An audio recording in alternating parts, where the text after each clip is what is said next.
Most doctors agree that dry eye is really under-recognized as one of the most common causes of eye pain. In fact, I see so many patients in my practice who have really bad eye discomfort and eye pain from dry eye. This pain can be really frustrating, and for some patients, it can actually impact and decrease their quality of life. Fortunately, there are a lot of different options when it comes to treating this type of eye pain that comes specifically from dry eye. Hi everyone, my name is Dr. Nagori. I'm a board certified ophthalmologist, and you're watching the eyefacts.com channel.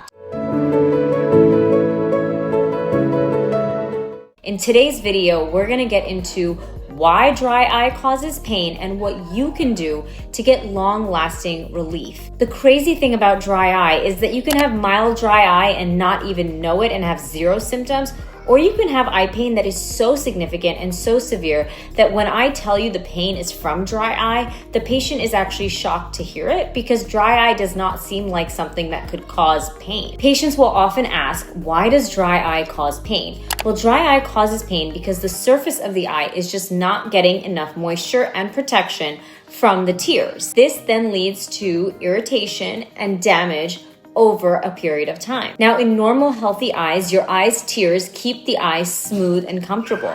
When there aren't enough tears, or if the eye's natural tears are not working well, as you can imagine, the eye's surface dries out. This dryness can make the eye feel scratchy, gritty, or it can even feel like something is stuck in it. In fact, the term foreign body sensation, which is the feeling that there's something in the eye, is often a symptom of dry eye, which is really frustrating because the patient is convinced that there's something stuck in the eye when in fact there is not, and their eye is just really, really dry. The reason that dry eye pain can be so significant is all related to the cornea, which is the front part of the eye and the clear part of the eye. And this part of the body is actually packed with nerves. And this means that even small problems can cause strong feelings of pain or burning. So if you get a scratch on your arm, because the nerve density in your arm is not as dense as in your cornea, the scratch on your arm may bother you when you actually get the scratch, but it's not going to bother you for days and weeks to come. Dry eye in some patients can be so significant that even without having an actual scratch, they have little tiny scratches, which makes it feel extremely painful. So if you've ever experienced getting an eyelash in your eye, then you know how painful it can be when that eyelash is right over the center part of the eye. But when it's in the corner over here and it's not touching your cornea, it's not quite as painful, and that's when you can remove it from the eye. So dryness makes the nerves in the eye, and especially in the cornea, way more sensitive. And when the eye is dry, these nerves send pain signals back to the brain, even if there isn't much damage. But due to the density of the nerves there, even a small amount of dryness and damage can cause a lot of pain. Patients with dry eye may also notice that intense light or intense wind can make the dry eye much worse. The lack of tears also lets tiny injuries and inflammation build up, which then add on top of the original pain. So patients with dry eye can feel things like burning, stinging, aching, light sensitivity, and a feeling like there's something in the eye. They can even have constant tearing. Luckily, there are many effective ways to treat dry eye, from non-prescription treatments to prescription treatments to in-office procedures. The way we treat dry eye is stepwise, which means we start with the most conservative therapies first, and then we progress as the patient needs to progress. Dry eye treatment begins with 3 essential steps. The first is maintaining proper eyelid hygiene. This means keeping the eyelid margins clean so that there is not debris buildup or oil buildup or bacteria that can worsen any eye dryness or inflammation. There are actually small glands in the eyelid that are responsible for creating a layer of your tear film that prevents your tears from evaporating. And when the meibomian glands don't function well, which means if your eyelid is unhealthy, then the tears are going to evaporate faster. So people don't realize that dry eye care actually starts with taking good care of your eyelids. There's another video on the channel all about meibomian gland disease, which you can check out if you're interested. Another key step in dry eye treatment is using preservative-free artificial tears. These lubricating eye drops will supplement your body's natural tears, providing long-lasting moisture. This will help reduce irritation without the added chemicals that can aggravate sensitive eyes when they're used frequently. So I always tell patients that if you find yourself using artificial tears more than 4 times a day, you need to really be sure that you're using preservative-free tears. The artificial tears that come in the bigger bottles typically have preservatives in them, and if you're using the drop more than 4 times a day, the actual preservative in the drop can start to irritate your eye, and so the patient actually can start to feel worse instead of feeling better as they start to use more and more tears.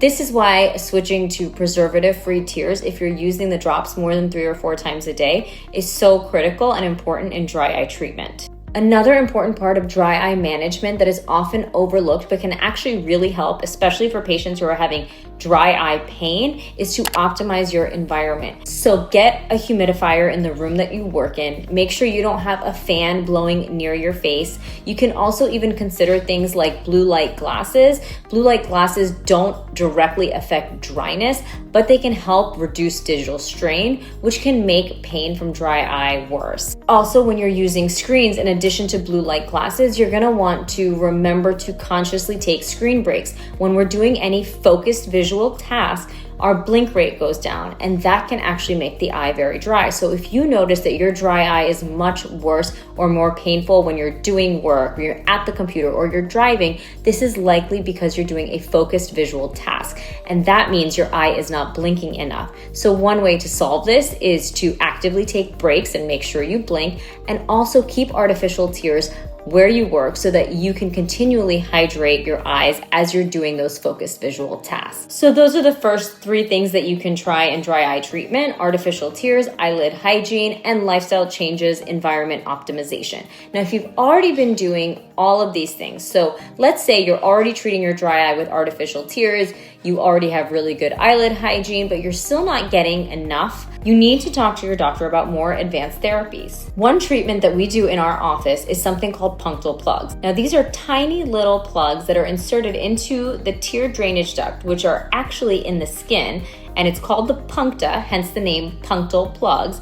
And the puncta are actually in the eyelid. So when I tell patients that I'm going to put a plug in their eye, they get a little worried because they think it's in the eye itself, but I say actually it's going into the eyelid because this is actually where your tears drain from. So the punctal plugs are a mechanical solution to help plug that duct and stop tears from draining off of the surface of your eye. By slowing tear drainage, punctal plugs can improve moisture retention, they can reduce eye irritation, and also enhance comfort, especially in cases of moderate to severe dry eye. Punctal plugs are a simple in-office procedure that can be done by your ophthalmologist, and they dissolve on their own, so once they're in, there's no need to take them out. And the good thing is they have pretty good insurance coverage. This is unlike some of the advanced dry eye drops that have cyclosporine in them that actually help to increase tear production naturally, which is great, but the problem is a lot of those are not covered by insurance. So punctal plugs are nice because they typically are covered. So now let's say you've done all of this and still you're not getting relief. Then we can move on to prescription eye drops like I mentioned. So some of these include Restasis, Mibo, Cequa, Xiidra. All of these can be very helpful, and they have varying levels of insurance coverage in the United States.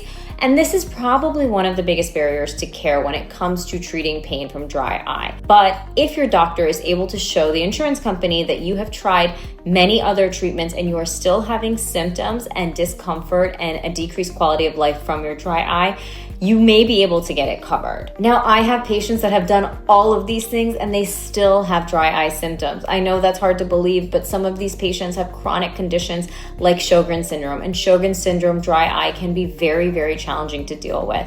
And they're also patients who have really severe dry eye with no other obvious chronic condition. So in this case, for severe dry eye that is very severe treatment resistance, meaning you've tried all the treatments that are conventional and less invasive, you may have to consider more advanced therapies. For some patients that don't have glaucoma, they can consider topical steroids, but of course, placing patients on steroids for a long period of time can cause other problems like raising your eye pressure. There are other options like an amniotic membrane, which is also an in-office procedure, but there are other therapies available. So it's important to talk to your doctor so that you can go over all the different types of solution that can help you to get relief from dry eye pain. What questions do you have about dry eye? Leave them in the comments below and I will do my best to answer them in a future video. Hope you found this helpful. Remember to hit like and subscribe, and I'll see you in the next video.